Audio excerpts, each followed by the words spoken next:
오늘 저희가 창세기 9장 18절부터 29절까지 읽었는데요. 이 말씀은 노아 홍수 이야기의 마지막 부분입니다. 우리가 노아 홍수 이야기를 어디부터 시작했죠? 창세기 6장부터 시작했죠. 6장부터 시작해서 7장, 8장, 9장까지 왔습니다. 그리고 이제 10장으로 가면 이제 족보 이야기가 나오고 11장으로 가면 바벨탑 사건이 나오니까 이제 오늘로써 이제 노아 홍수의 이야기가 마무리가 되는 겁니다. 노아 홍수의 이야기가 이제 무려 6장부터 9장까지니까 넉 장의 긴 이야기로 담겨 있었습니다.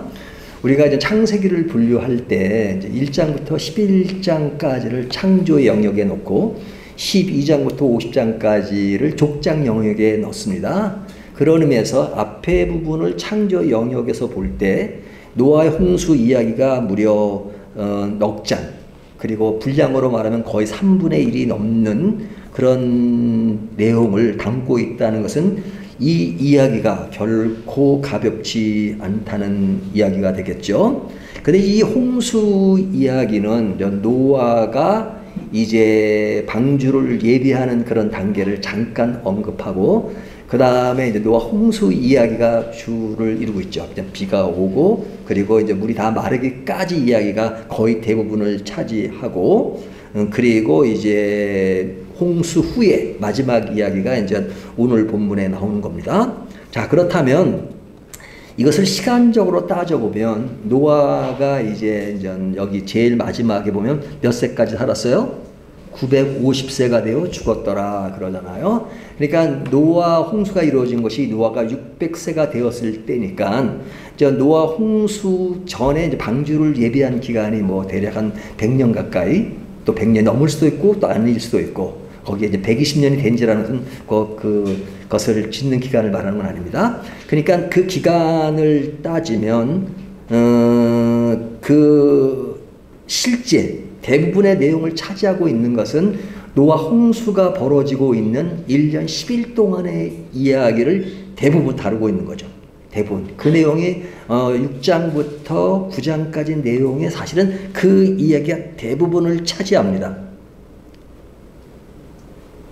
그런데 이제 오늘 본문의 이야기는 홍수 후의 이야기니까 홍수 후의 이야기인데, 그 후의 이야기가 어디까지 이야기가 되냐면 그동안에 있었던 일을 다 다루는 건 아니지만 딱 한 사건을 다루지만 그 기간을 따질 때는 350년입니다.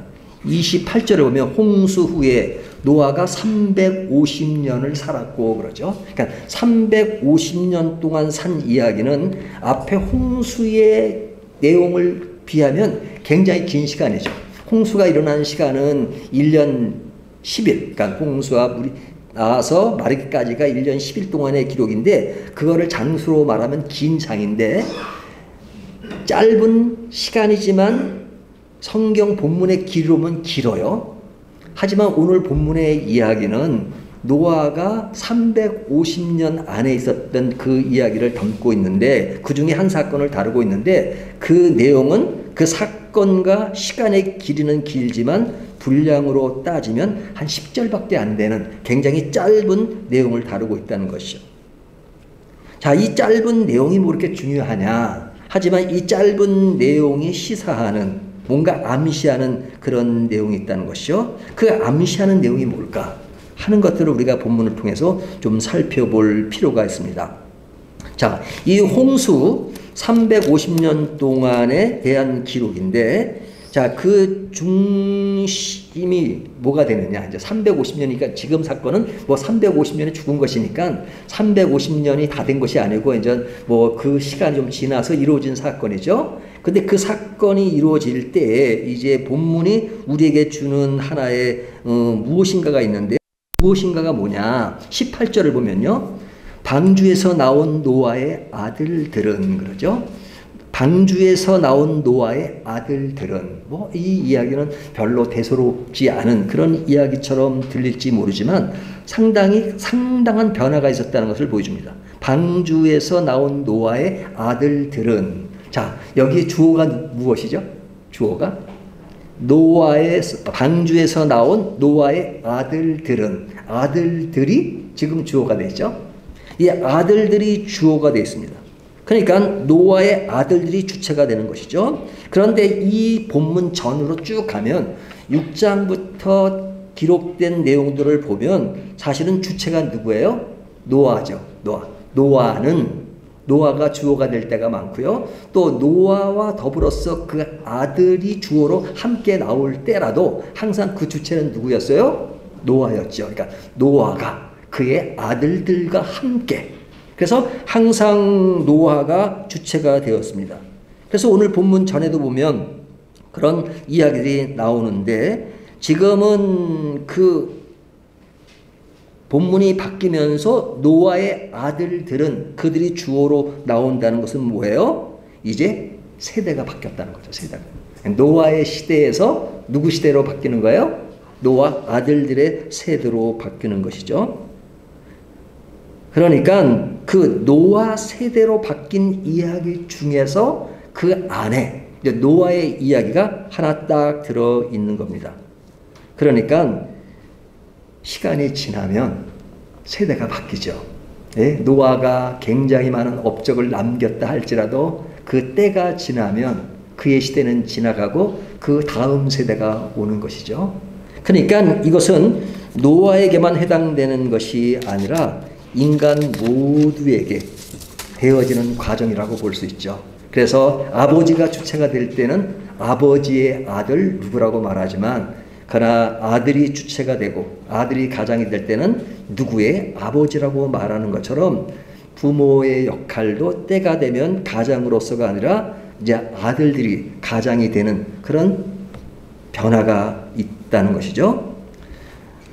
그런 의미에서 볼 때 오늘 본문은 그 아들들이 주체되는 그런 현실 속에서 그 아버지가 어떻게 평가되고 있느냐 하는 어떤 그런 내용에 초점을 두고 있는 것을 볼 수 있죠. 그러니까 우리들의 평가가 사실은 한창 일을 할 때도 평가가 될 수 있지만, 그러나 더 정확하게 평가될 수 있는 것은 우리의 세대가 지나고 다음 세대가 오고 그리고 다음 세대들이 행해지는 그런 것들을 보면서, 아, 우리는 어떻게 살아왔는가, 우리는 자녀들에게 어떤 교훈을 주고 어떤 메시지를 주고 어떤 영향력을 끼쳤는가 하는 것들을 다시 한번 생각하게 하죠. 그것은 누구나 예 없이 모든 인간이라면 항상 자기의 업적이 자녀들을 지나면서 그것이 평가되기 마련입니다. 그래서 이 스코틀랜드 가면 전 그 아주 유명한 사람들의 무덤이 쫙 있는 곳이 있습니다. 거기에 가면 이렇게 비문에 참 이렇게 많은 것을 생각하게 만들어요. 비문의 한부를.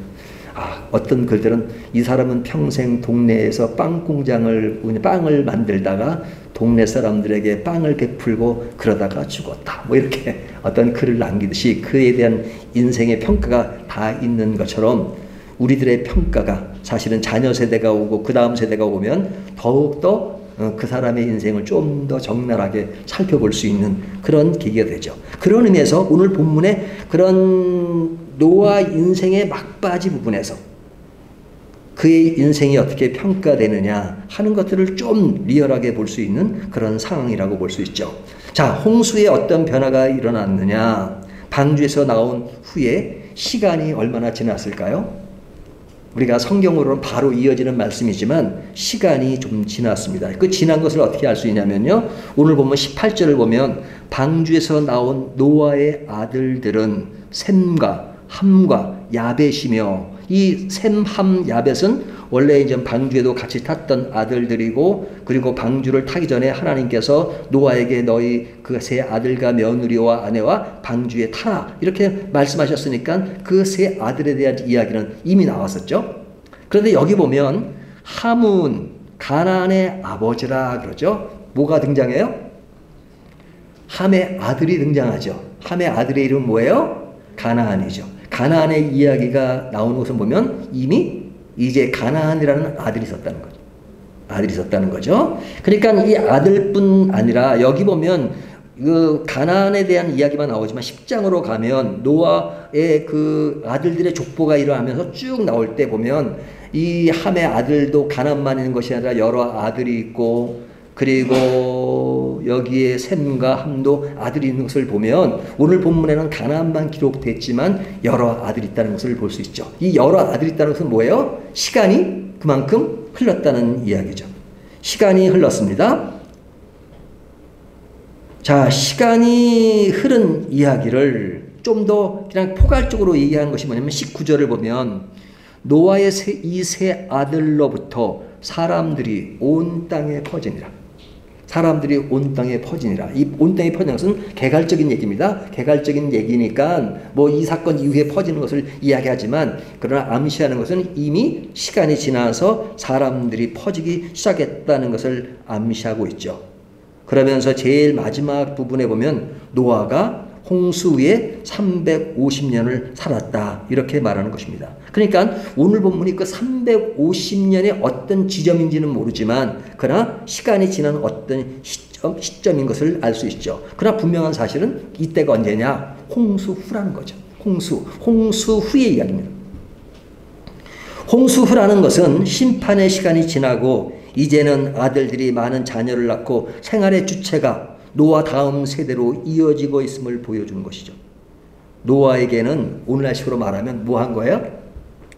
은퇴한 겁니다.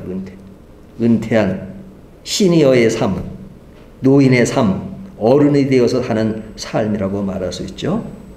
자, 그런 이야기를 하고 있는 겁니다. 그러니까 이 이야기를 오늘날 우리들의 상황에 보면 우리가 이제 어떤 열심히 일하던 그 시절을 보내고 시니어가 되어서 저희 교회가 이제 어느 때부터 시니어 교회 이런 말을 하는데 이제 시니어들이 모인 것처럼 노아의 지금 상황이 지금 시니어로서 그가 존재하고 있는 그런 것을 보고 있죠. 자, 그러면 그가 시니어가 되고 했을 때 그의 삶의 스타일은 어떠냐? 전 삶의 현재, 그러니까 시니어로 되었을 때 그의 삶의 모습이 어떤 것이냐 하는 것들이 오늘 본문에 어떻게 표현되고 있느냐. 20절을 보면요. 노아가 농사를 시작하여 포도나무를 심었더니 21절 보면 포도주를 마시고 취하여 그 장막 안에서 벌고 벗은지라. 자, 이런 홍수 후의 노아의 삶입니다. 자, 노아가 어떻게 살아요?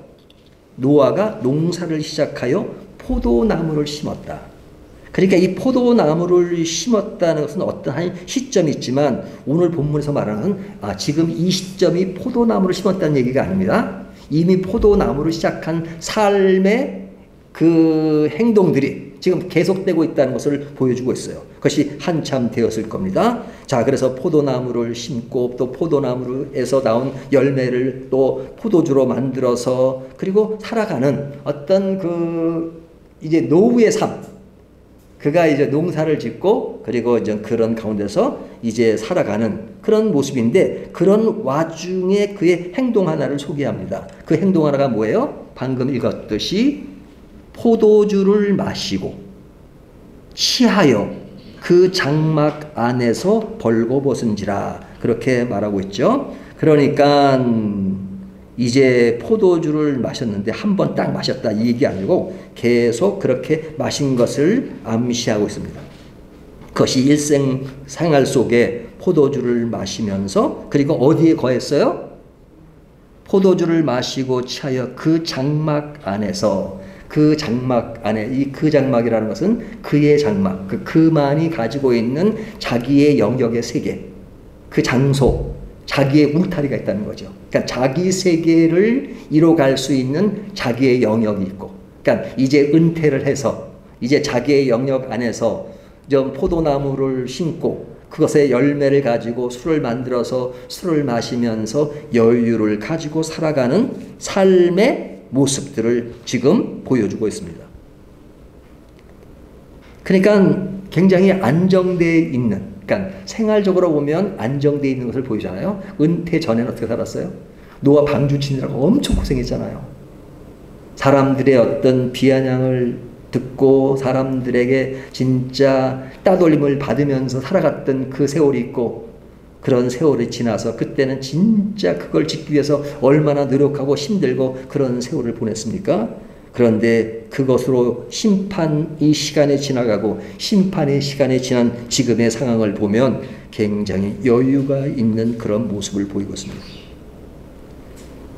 제 친구도 은퇴한 친구들이 굉장히 많은데요. 그 친구들한테 보면, 친구들을 보면 상당히 여유가 있어요. 주로 여행을 많이 다니고, 그리고 자기 하고 싶은 일들을 많이 합니다. 그럼 제가 물어봐요. 은퇴 후에 어떻게 사느냐? 그러면 그 친구들이 하는 얘기가 있어요. 백수가 과로로 죽는다. 백수가 과로로 죽는다. 그만큼 여유를 보고 있습니다. 그러니까 노아의 삶도 그런 모습을 보여주고 있습니다. 자, 은퇴 후에 그런 여유와 그런 안정된 삶을 산다는 것 자체가 잘못된 것은 아니죠. 뭐 그렇게 살 수 있다는 것은 굉장히 좋은 일이고, 또 당연히 사람의 삶의 여정 속에서는 그런 과정을 거치는 것이니까 그렇게 살아가는 것은 전혀 문제가 되지 않습니다. 그런데 오늘 본문에 나오는 이야기는 노아가 350년 동안 홍수에 살았던 이야기가 엄청 많겠죠. 많은 이야기 중에 딱 한 사건만 기록하는 겁니다. 노아 홍수 이야기가 마지막으로 끝나는 이 시점에서 그의 많은 이야기도 있었을 겁니다. 당연히 있었겠죠. 350년을 살았으니까. 하지만 오늘 보면 마지막을 장식하는 그 내용 속엔 딱 한 가지 사건만 기록하고 노아 홍수 이야기는 끝나요. 근데 그 끝나는 그 내용과 비교되는 것은 뭐냐면 처음 노아를 소개할 때 내용과 비교가 되죠. 홍수 전에 그에 대한 평가는 어땠느냐. 창세기 6장 9절을 보면 노아는 의인이요 당대의 완전한 자라 그가 하나님과 동행하였으며 라고 기록되죠. 노아는 어떤 사람이라고요? 하나님과 동행했고 그는 의인이요 당대의 완전한 자라 하나님과 동행했다 하는 그런 이야기를 우리가 나누기도 했고 또 말씀이 그렇게 기록되었습니다. 하지만 홍수 후에 그의 사건 하나를 기록하는 내용은 뭐라고 다루고 있어요? 21절을 보면 포도주를 마시고 취하여 그 장막 안에서 벌거벗은지라 그러죠. 자, 여기 취하고 벌거벗었다는 것, 이것이 이제 노아가 마지막에 사건을 기록하는 것에 딱 등장한 것인데 그 내용이 뭐냐면 그냥 포도주를 마셨다가 아니라 포도주를 마시고 취하여, 그죠? 취하여, 그리고 그 장막에서 벌거벗었다고 말합니다. 그러니까 취한 상태가 그냥 보통 조금 취한 게 아니죠. 굉장히 많이 취한 거죠. 많이 취한 거죠. 그러니까 어느 정도 취했느냐? 정신을 못 차릴 정도로. 그러니까 전혀 의식이 없는 것. 그래서 뒤에 보면 어떤 말씀이 나와요? 뒤에 보면 24절 노아가 술이 깨어 그러죠. 술이 깨어. 그러니까 깨 후에 뭔가 상황을 알고 지금 행동하는 그런 사건이 나오잖아요. 그렇다면 그 전에 술이 깨기 전의 상태는 어떤 거예요? 그냥 이게 뭐 전혀 이렇게 요즘 술 마시는 분들 그 표현들 하면 필름이 끊긴 거죠. 그러니까 그런 상태입니다. 이런 상태를 지금 이게 처음에 노아에 대한 평가와 비교해 볼 때 상당한 비교가 되는 것을 볼 수 있죠.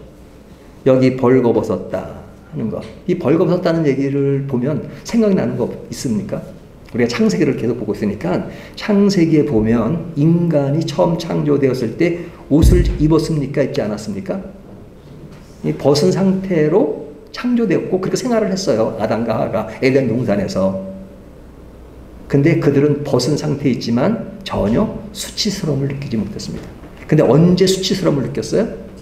선악과를 따먹고 그리고 수치스러움을 느끼니까 자기 무화과 나무 잎으로 가렸잖아요. 그러니까 하나님께서 그들에게 가죽옷으로 옷을 만들어준 사건이 나오잖아요. 그러니까 인간이 죄를 짓고 벌거벗은 것에 대한 수치심을 느낀 겁니다. 그 이후로는 노아 홍수로 인해서 새로운 세상이 만들어지고 있지만 그러나 여전히 그 죄로서 수침을 느꼈던 그런 것이 있기 때문에 사람들은 옷을 만들어 입고 그리고 벌거벗은 것은 수치로 느끼는 겁니다. 노아도 마찬가지겠죠. 그런데 오늘 본문에 보면 노아가 벌거벗었습니다. 벌거벗었어요. 그런데 벌거벗은 상태에서 전혀 수치심을 느끼지 못한 겁니다. 왜? 술에 취해 있으니까. 그러니까 술이 깬 후에는 그 사건을 다시 묵상하는 것을 보면 그때가 창피하다는 걸 알고 있는 거죠.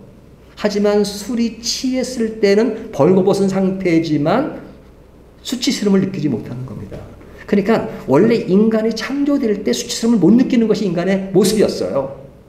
근데 타락한 이후에는 입어야 정상이고 그리고 수치심을 느껴야 정상인 것인데 옛날 처음에 창조되었을 때처럼 수치심을 느끼지 않은 그 순간이 있었다 이거죠. 그 순간이 뭐예요? 술이 취했을 때. 술이 취했을 때.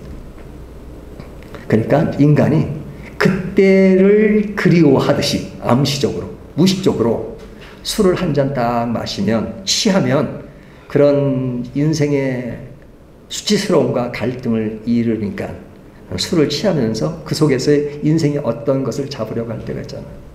네, 그때는 벗어도 수치를 못 느끼는 그 순간이니까. 그런 어떤 암식인 것이 있단 말이죠. 그러니까 이 노아가 이런 벌거벗은 상태를 이렇게 아주 강조해서 말합니다.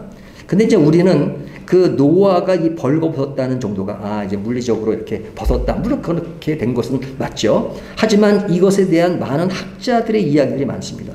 많은 학자들이 뭐 여러 가지 설이 있어요. 이것이 벗었다는 것이 뭐냐? 단순히 벗었다는 것이냐? 그러니까 학자들의 많은 추론에 의하면 뭐 단순히 벗은 것이 아니라 그것이 그 이상의 어떤 일이 있었다. 뭐 어떤 사람들은 아주 극단적인 해석도 합니다. 그것은 그냥 벗었다는 것이 아니라 어떤 노아와 아내와의 어떤 성적인 면이 이루어지고 있을 때나 뭐 등등 이러한 비슷한 이야기들을 많이 합니다. 하지만 그건 그 사람들의 이야기고 성경 자체가 그것을 분명히 이야기하니까 뭐 분명히 성경이 이야기하지 않는 것을 이야기할 필요는 없겠죠. 하지만 그런 벗은 상태는 분명하고 그것이 수치심을 자아냈다는 것은 당연합니다. 하지만 본인은 그것을 느끼지 못했다는 것이죠.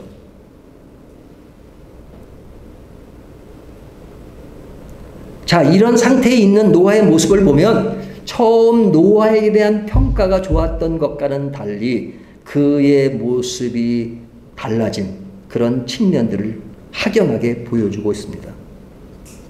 홍수전의 모습이 홍수의 모습과는 달라진 것은 너무너무 다른 것이죠. 그래서 사람들은 그렇게 말하잖아요. 인생은 끝까지 살아봐야 한다고. 그렇게 옛날에 신앙이 좋고 신앙이 괜찮은 사람처럼 보였는데 인생의 막바지로 가면서 신앙은 멀리 떠나 있는 것. 특별히 인생의 모든 어려움과 고통의 시간을 다 보내고 좀 더 여유가 생기고 그랬을 때 노아가 여유를 찾듯이 그때 인생의 그 여유 속에서 점점 옛날에 가졌던 신앙에서 멀어지는 그런 것들을 볼 때가 참 많잖아요. 그래서 어떤 사람은 은퇴 후를 조심하라 그런 말들을 많이 합니다. 왜? 그때는 자기의 행했던 그것만 은퇴하는 것이 아니라 신앙을 은퇴할 때도 너무너무 많기 때문에 그렇습니다. 노아의 이 면을 보면 사실은 이것이 어떤 처음에 그를 평가했던 그가 완전한 자라 의로운 자라 평했던 그것과는 확연한 대조를 이루고 있는 모습입니다. 그 노아가 취했을 때 그에게 어떤 일이 일어났는가 그건 오늘 본문이 너무 분명하게 이야기하니까요. 뭐 다 알고 계신 내용이죠. 여기 노아의 세 아들이 있습니다. 그 세 아들의 이름이 누구죠? 셈, 야벳, 그 다음에 함. 이 세 아들이 있습니다. 근데 이제 오늘 본문 22절을 보면 22절 가나안의 아버지 함이 그의 아버지의 하체를 보고 밖으로 나가서 그의 두 형제에게 알림해. 자, 그런 어떤 술에 취해서 하체를 드러낸 아버지의 모습을 누가 본 거예요? 그 세 아들 중에서 함이 본 것입니다. 함이 보고 그리고 그 본 것을 가지고 이제 그 두 형제에게 와서 이제 이야기를 하는 겁니다. 근데 이 이야기를 하는 어떤 본문의 흐름과 어떤 그 시브리적인 그런 언어 속에서 표출되는 것은 뭐냐면 단순히 보고 단순히 말했다 정도가 아니에요. 예. 뭐 이것도 해석들이 많습니다. 뭐 어떤 극단적인 사람은 그 하체를 봤다는 것은 그것은 남자의 하체지만은 여자의 하체를 말할 때가 많다. 그렇기 때문에 그 노아의 아내와 함과의 어떤 성적 교류다. 이렇게 보는 사람도 있고 또 어떤 사람은 동성애가 아버지와 아들 간에 동성애가 벌어졌다. 이런 극단적인 해석을 하는 사람도 굉장히 많아요. 하지만 우리는 그런 해석에 뭐 연연할 필요가 없다 하더라도 하여튼 이 상태가 단순히 보고 단순히 뭐 그 형제들에게 말했다는 정도가 아니라 얼마나 혐오스럽게 이야기하고 그리고 아버지를 비난했던 아버지에 대한 존경심과 그런 것들은 완전히 사라진 그리고 아버지의 권위를 도전하는 그런 맥락 속에서 함의 행동이 이어졌다는 것은 분명합니다. 그러니까 이 사건으로 그 가정의 어떤 균열과 분열이 있을 수밖에 없는 그런 것들을 보여줍니다. 그와는 반대로 셈과 야벳이 보인 행동은 그 아버지의 하체를 보지 않고 그리고 살짝 옷을 덮어주고 그것을 보지 않았다는 그 이야기를 지금 비교로 하고 있죠. 비교를 하고 있죠. 자, 이 이야기를 함과 이어져서 그리고 이제 노아가 술을 깬 후에 이야기를 합니다. 그러니까 오늘 본문이 보면 노아가 술을 깬 후에, 그러니까 깨기 전 사건과 깬 후의 사건을 이게 이제 비교를 하고 있는데요. 술이 깬 후에 이 사실을 알게 됩니다. 왜? 본인이 사실을 들어야지만 알 수 있죠. 24절을 보면 노아가 술이 깨어 그의 작은 아들이 자기에게 행한 일을 알고 어떻게 알았어요? 그 얘기를 들었으니까 알게 되었죠. 알고 그리고 이제 어떻게 행동하느냐. 두 아들들을 축복합니다. 26절과 17절을 보면 또 이르되 셈의 하나님 여호와를 찬송하리로다. 가나안은 셈의 종이 되고 하나님이 야벳을 창대하게 하사 셈의 장막에 거하게 하시고 그래서 여기 이제 인종들이 이렇게 퍼지기 시작하는데 여기 셈과 야벳에게는 축복을 합니다.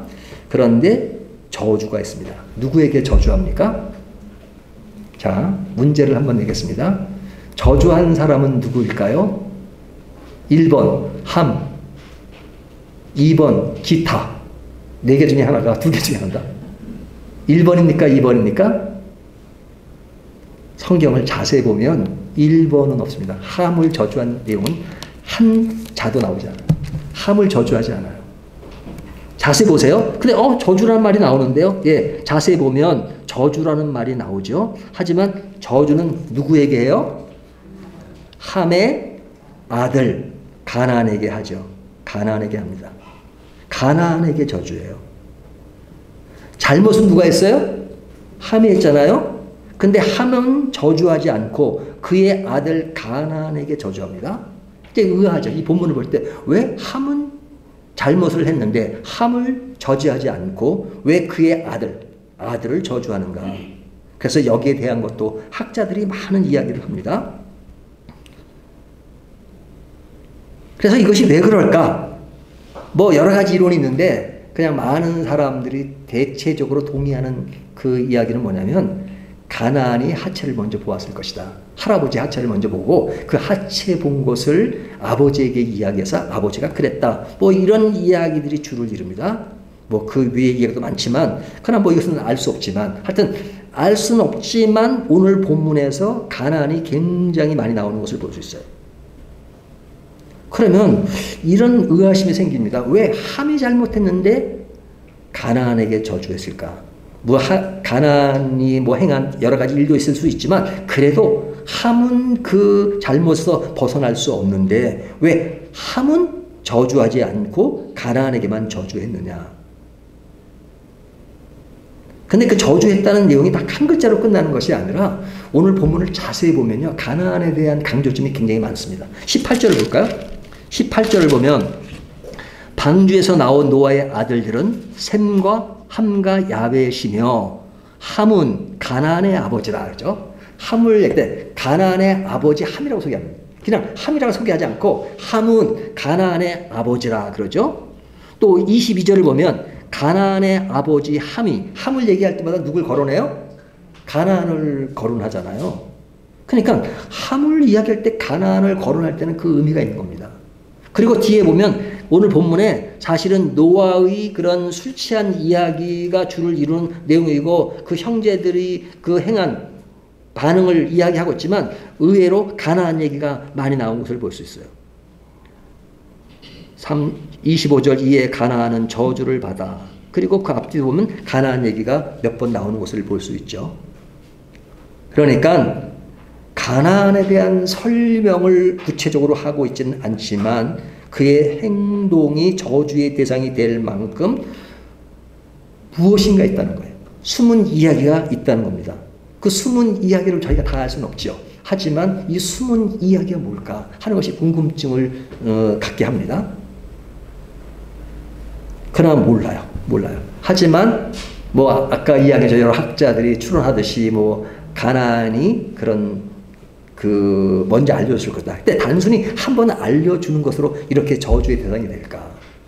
성경 어떤 전체적인 문맥을 보면요, 우리가 아까 벌거 벗은 것이 아담 하와가 벗은 것과 연결되듯이 바로 이 아버지와 아들 사건, 할아버지와 그 밑에 사건이라면 앞에 이제 아담과 가인 사건을 볼 수 있죠. 그러니까 가인이 아벨을 죽임으로써 벌어졌던 그 가정사의 아버지와 아들의 그런 그 가정사의 문제와 같이 이어져서 생각을 한다면 가나안의 행적은 사실은 가인의 행적처럼 하나님의 저주가 될 만큼의 그런 행적이 있었다는 것을 암시하고 있죠.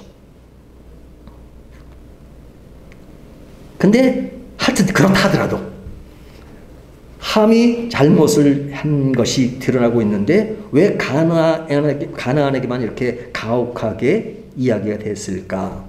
자, 이 이야기는 사실은 우리가 윤리적으로나 이런 것은 다 풀 수가 없어요. 다 이해할 수가 없어요. 하지만 우리가 어떤 구속의 문맥에서 이해될 수 있는 부분이 있습니다. 그것이 뭐냐면 이 앞에 보면 하나님께서 그 홍수 후에 노아와 노아 가족들에게 뭘 맺었어요? 언약을 맺었죠. 언약을 맺힐 때 다시는 홍수로 심판하지 않을 것이다. 그래서 보여준 증표가 뭐예요? 무지개잖아요. 근데 그 언약만 있는 것이 아니라 그 전에도 언약이 있었죠. 그 언약은 뭐예요? 이게 하나님이 심판하실 것이다. 물로 심판할 것이다. 하지만 노아와 그의 아들들은 심판하지 않을 것이다. 이렇게 말씀하고 있잖아요. 그러니까 그들에게 하나님은 그들을 심판하지 않겠다라고 이미 언약을 맺으셨습니다. 그 언약은 뭐 지난주 설교했던 것처럼 양방의 쌍방으로 언약을 맺은 것이 아니라 일방적인 하나님의 통보였고, 그리고 하나님이 그 일을 이루시잖아요. 그러니까 그 모든 것들을 하나님이 이끌어가서 그 많은 사람들이 심판을 받을 때 그를 살리신 것입니다. 근데 오늘 본문의 상태를 보면 노아의 상태는 조금 전에 이야기한 것처럼 술이 깨고 깨지 않고 그런 면에서 얘기가 두 개로 나눠지는데, 술을 깬 후에 노아가 한 일이 뭡니까? 이제 아들들을 불러다가 이제 두 아들은 축복을 합니다. 복을 줍니다. 복을 주는데 거기 오면 뭐 그 복을 주는 셈 또 야벳에 대한 이야기 나오는데, 자, 복을 주고 그리고 이제 가나안에게 이제 저주를 하게 되는데, 이것은 그 당시에는 이제 아버지가 이제 그런 뭐 제사장이나 이런 사람들이 없을 때니까 이 아버지가 하나님의 대리인처럼 그런 저주하고 복을 주는 그런 내용들이 이렇게 보여지고 있습니다. 그러니까 이 대리인처럼 복과 저주가 있다는 것은 다시 시작되는 인간 역사에 뭐가 있다는 것을 다시 한번 보여주고 있어요. 그러니까 세상이 악해서 심판이 됐지만 심판한 이후에 노아 홍수 이후에 되어지는 세상은 이제 그런 한 번의 심판에 있는 완전한 세상이 되었느냐. 우리 앞에 보면 인간은 원래부터 악하다 하는 것을 강조했듯이 그 사건 이후에도 인간은 여전히 악하다는 것을 보여주고 있어요. 그러니까 사실은 복을 받은 두 아들과 저주를 받은 가나안이 있지만, 그러면 그렇게 말하는 것을 노아가 하나님의 대리인처럼 얘기하지만, 그럼 노아는 어떤 사람이냐? 노아의 말년이 사실은 좋은 것을 기록하고 있지 않고 이런 것을 기록하는 것을 보면, 노아가 그런 행했던 그 상황 사건들을 보면 그가 과연 누굴 저주하고 누구를 축복할 수 있을까? 복을 줄 수 있을까? 복을 얘기할 수 있을까? 그런 생각을 하게 되잖아요. 그러니까 이런 것들을 어떤 자격이 있어서 뭔가를 행한다는 수준으로 본다면 이게 이렇게 완전히 이해될 수 있는 이야기 아닙니다.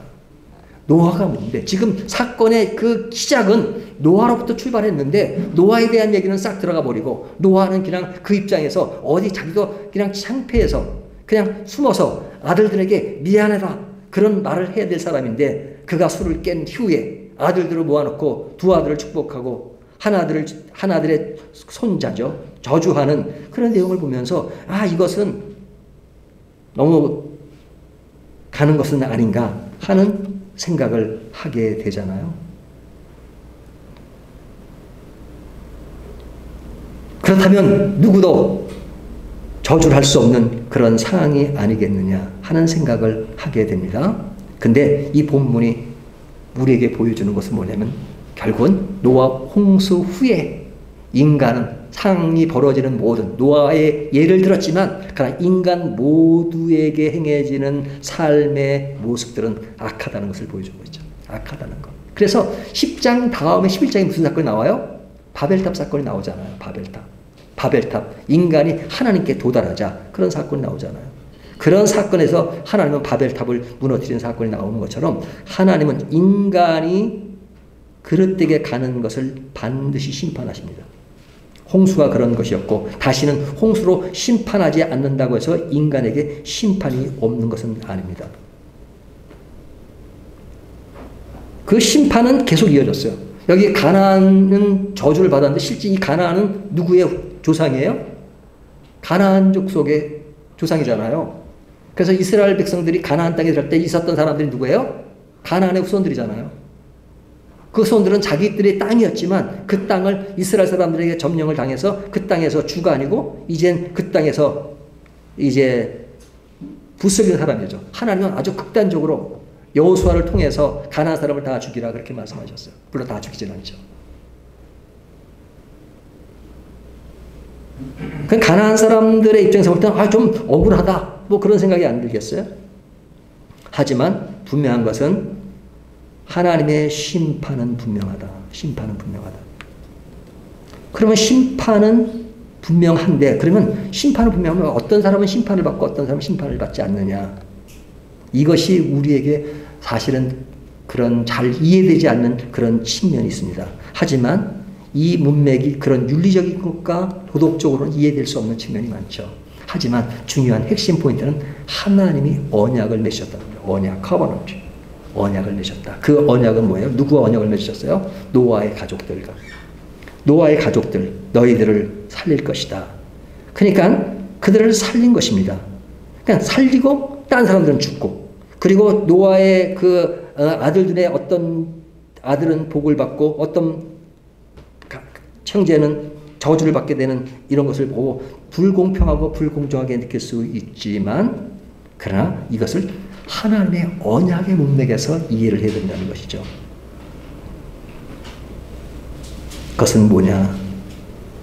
하나님이 누구를 구원하셨고 누구를 심판하셨다는 얘기가 되잖아요. 그러면 심판을 받는 사람은 구원받은 사람에 대해서 좀 불공평하다고 의문을 제기할 수 있죠. 하지만 성경은 우리에게 말하기를 모든 사람이 죄를 범하였으니 하나님의 영광에 이르지 못한다. 그 말의 의미는 뭐예요? 모든 사람, 한 사람도 예외 없이 다 심판의 대상이라는 겁니다. 심판의 대상. 그것이 노아 홍수의 사람이라도 홍수가 지나간 다음에도 모든 사람은 다 심판이 되었다. 심판이다. 다 죽어야 된다.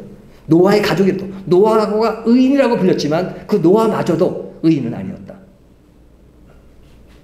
자녀들이 하나의 복을 받은 것들은 하나의 지역적인 사원에서 복을 받은 것이지 그가 완전해서 복을 받은 것은 아니다. 하나님의 언약의 문맥에서 이해를 해야 된다. 그러니까 다 심판을 받는 것 중에서 몇 사람을 뽑아서 하나님이 구원했다는 것은 그 구원받은 사람의 입장에서 볼 때는 굉장한 은혜인 것이죠. 굉장한 은혜인 것이죠. 은혜지만 그것을 잘난 척을 할 수 없어요. 내가 잘나서 은혜로 구원받은 것이 아니니까. 그래서 늘 구원받은 사람은 은혜 속에 있는 사람은 겸손할 수밖에 없어요. 하지만 어느 누구도 그것에 대해서 왜 저 사람만 구원했느냐라고 말할 수 없는 것은 인간의 기본 자체가 다 심판의 대상이기 때문에 그런 것이다. 그렇기 때문에 노아 홍수 사건 이후에 노아의 홍수 사건을 마무리 짓는 이 시점에서 보여주는 것은 노아로 의인으로 시작했지만 노인의 어떤 이런 상태를 통해서 그런 노아가 의롭게 된 것은, 의로운 사람을 칭함을 받는 것은 그가 위대하고 그가 진짜 그래서가 아니라 그는 노년의 인간의 약점들을 보일 수 있는 존재지만 그러나 그가 그래도 의로운 사람으로 대두될 수 있는 것은 하나님의 은혜였다. 그 은혜가 완성되는 것이 바로 예수 그리스도의 십자가인데 십자가를 통해서 이것을 다 조명해 보면 이것이 이해될 수 있지만 그러나 그 사건이 오기 전까지 이 사건만 따로 놓아 보았을 때는 우리가 이해되지 않는 측면들이 많고 그래서 힘든 측면이 많지만 그러나 하나님의 구원이라고 하는 것은 바로 우리가 이해할 수 없는 다 심판 아래 있는 것 중에서 특별히 몇 사람을 구원받은 하나님의 사람으로 만들어준 것이다. 그것이 누구냐? 우리들인 것입니다. 오늘